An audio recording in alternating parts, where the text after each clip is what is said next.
Okay, so today we're talking about extremism. We're talking about communism versus fascism. Let's not waste any time. Let's just get right into it. So I've been thinking about this for a while. Basically,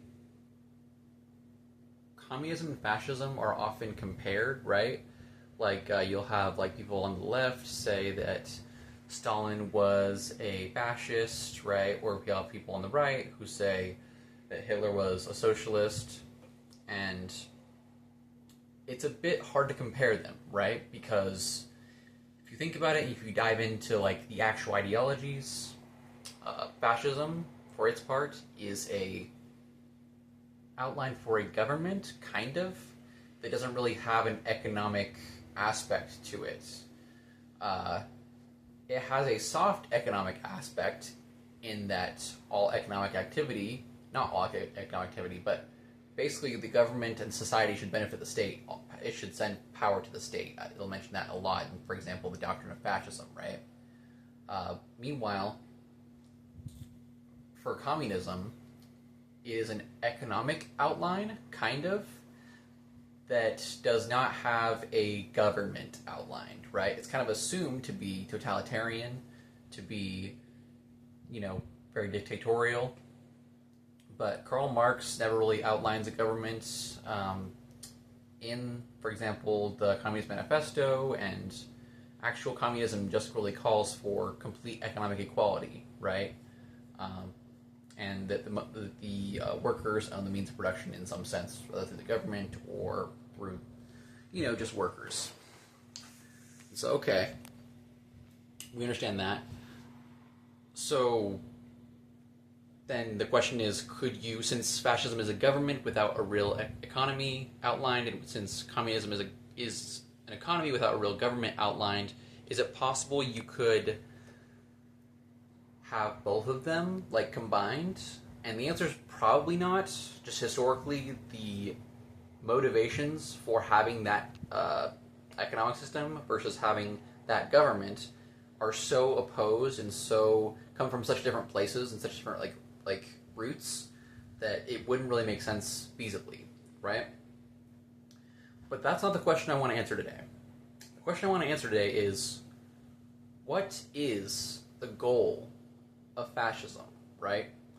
Because it's sort of a soft implied goal to go to war, right? Or to the very least protect the national interest, right? And to have a strong nationalism ideology and to protect your culture, right? But is there an economic aspect to it, right? Because we have seen in the past that fascism has used both capitalist, right, class collaborationism, and socialism, where the government infuses money directly to help its people to achieve its goals, right, of war, of ethno-nationalist policies, whatever. And so, okay, we have to answer then, what does it have, like, a clear economic goal? Because, right, we know that the goal of socialism / communism is economic equality, right?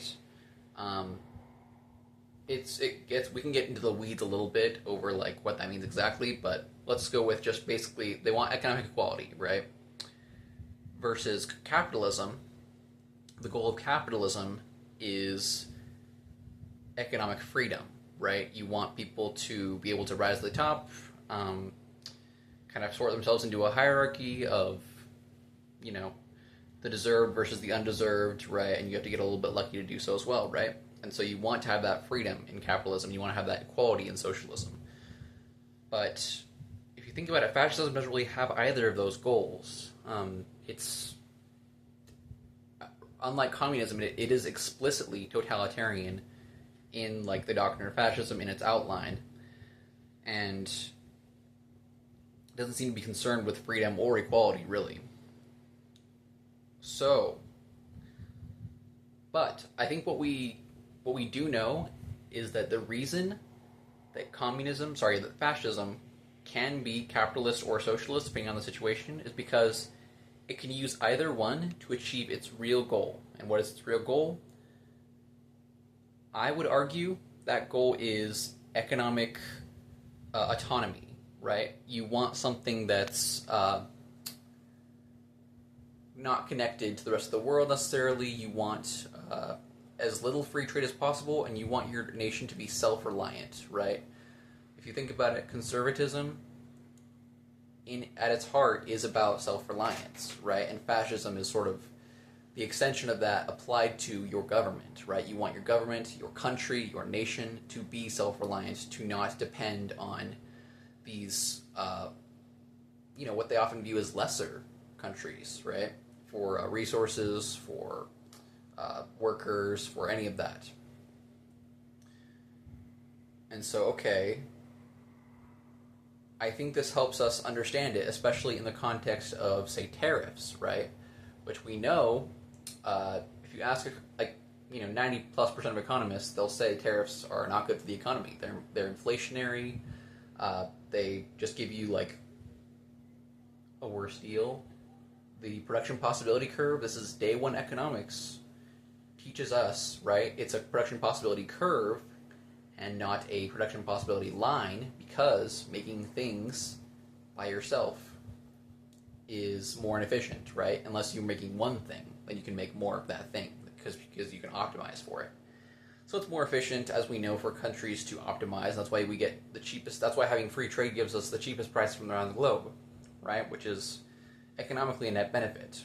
But if you don't care about, not if you don't care about low prices, you do care about low prices, but if you care more about cultural rot, and if you think globalism is a moral evil, then it makes perfect sense to do tariffs, because your culture is actually your priority over the economy, right? And many leftist policies are the same way, right? They care more about, human rights than infinite GDP growth, right?